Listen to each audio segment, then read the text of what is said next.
नमस्ते, सलाम, सत श्री अकाल and hello. How are you बच्चों? आप लोग कैसे हैं? होप आप लोग बहुत अच्छे होंगे बच्चों। आज मैं आपको राम लक्ष्मण परशुराम संवाद का दूसरा भाग लेकर आई हूँ। पहले भाग में आपने देखा था कि किस प्रकार से परशुराम जी नाराज हो रहे थे जब शिव के धनुष को लक्ष्मण जी ने धनुही के समान बोला था। आइए अब देखते हैं दूसरा खंड। लखन कहा हंसी हमरे जाना, सुनहु देव सब धनुष समाना। जब परशुराम जी क्रोधित होते हैं कि तुमने शिव के धनुष को धनुही बोला है, तो लक्ष्मण बोलते हैं, लखन कहा, लक्ष्मण ने कहा, हंसी, हंसी मीन्स हंसकर, उन्होंने हंसकर कहा, हमरे जाना। हमरे जाना का मतलब हमारे जान से, हमारे समझ से, सुनहु देव, हे महाराज सुनो, सब धनुष समाना, जितने धनुष हैं वो सब समान ही होते हैं, चाहे वो छोटे हों चाहे बड़े हों। का क्षति लाभ जून धनु तोरो, क्या क्षति, क्या लाभ है या क्या हानि है। क्षति मीन्स हानि और लाभ मीन्स फायदा, लाभ। जून का अर्थ होता है पुराना, जीर्ण। धनु तोरे, धनुष को तोड़ने से, पुराना धनुष के तोड़ने से क्या हानि हो गई है, ये क्या लाभ हो गया, अर्थात कोई फर्क नहीं पड़ता है। देखा राम नयन के भोरे, राम ने तो देखा भर था, नयन, यहाँ पर नयन का अर्थ है नया समझ के, भोरे मीन्स धोखे, नए के धोखे, राम ने तो बस देखा भर था, जिसको हम इंग्लिश में बोल सकते हैं बस ट्राई किया था। छुअत टूट रघुपति ही न दोषो, छुअत मीन्स वो तो छूते ही टूट गया। रघुपति, रघुपति का है श्री राम, करिए श्री राम का, न दोषु, उनका कोई दोष नहीं है। मुनि बिनु काज करिए कत रोसु, हे मुनि आप बिनु मीन्स बिना, काज मीन्स कार्य के, मतलब बिना कारण के, करिए कर रहे हो, कत क्यों, रोसु रोष क्रोध, आप बिना कार्य के, बिना कारण के क्रोध क्यों कर रहे हो, गुस्सा क्यों हो रहे हो। बोले चितय परसु की ओरा, अब यहाँ पर परशुराम जी बोलते हैं, बोले परशुराम बोले, चितय मीन्स देखो, परसु फरसे की ओरा, फरसे की तरफ देखो। रेसठ, रेसठ मीन्स मूर्ख, अरे मूर्ख सुनहि सुभाव न मोरा, क्या तुमने मेरा स्वभाव, स्वभाव मीन्स स्वभाव, सुने ही तुमने मेरा स्वभाव सुना नहीं है। बालक बोली बधो नहीं तो ही, बालक बोली, बोली मीन्स समझकर, बालक समझकर, बधो मीन्स मारना, वध करना, नहीं तो ही, नहीं तेरा, मैं बालक समझकर तेरा वध नहीं कर रहा हूँ। केवल मुनि जड़ जान ही मोही, क्या तुम केवल, जड़ मीन्स साधारण, जिसे हम इंग्लिश में नॉर्मल कह सकते हैं, क्या तुम केवल मुझे एक साधारण मुनि ही जान ही जानते हो, मोही मुझे, क्या तुम केवल मुझे एक साधारण मुनि ही समझते हो। वो कहना चाह रहे हैं कि मैं एक साधारण नहीं, असाधारण मुनि हूँ, असाधारण ऋषि हूँ।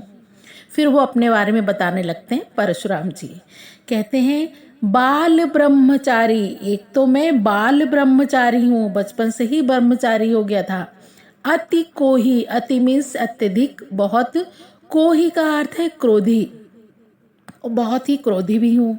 विश्व विदित, विश्व मीन्स संसार, विदित मीन्स जानता है, पूरा संसार जानता है, क्या जानता है, क्षत्रिय कुल द्रोही, मैं क्षत्रियों के कुलों का नाश करने वाला हूँ। इन्होंने कई बार पृथ्वी को क्षत्रियों से हीन कर दिया था, इसलिए वो अपने बारे में बताते हैं कि मैं क्षत्रियों के कुल का नाश करने वाला, मैं ऐसा हूँ। फिर आगे बताते हैं अपने बारे में, भुजबल भूमि भूप बिनु कीनी, क्योंकि पृथ्वी पर क्षत्रियों का राज था तो उन्होंने अपनी भुजाओं के बल से, भूमि पृथ्वी को, भूप मीन्स राजा, बिनु कीनी बिना किया, पृथ्वी को इन्होंने अपनी भुजाओं के बल से राजाओं से हीन कर दिया था, क्योंकि वो क्षत्रियों से शत्रुता रखते थे।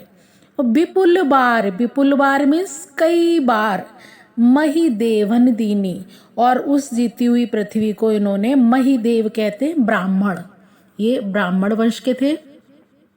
ये कहते हैं मैंने उस पृथ्वी को ब्राह्मणों को कई बार दान में दे दिया था पृथ्वी को। फिर बताते हैं सहस्र बाहु भुज छेद निहारा, मैंने ही सहस्र बाहु की भुजाओं को काटा था, जो कि उनका शत्रु था, वो भी क्षत्रिय था। परसु विलोक महीप कुमारा, महीप कुमारा, हे राजकुमार तुम मेरे इस फरसे को देखो। बताना चाहते हैं कि ये सारे कार्य मैंने अपने इसी फरसे से किए हैं। फिर है दोहा, मातु पिता ही जनि सोच बस करसि महिष किशोर। कहते हैं तुम अपनी माता पिता के लिए सोच क्यों बनना चाहते हो ये महिष किशोर।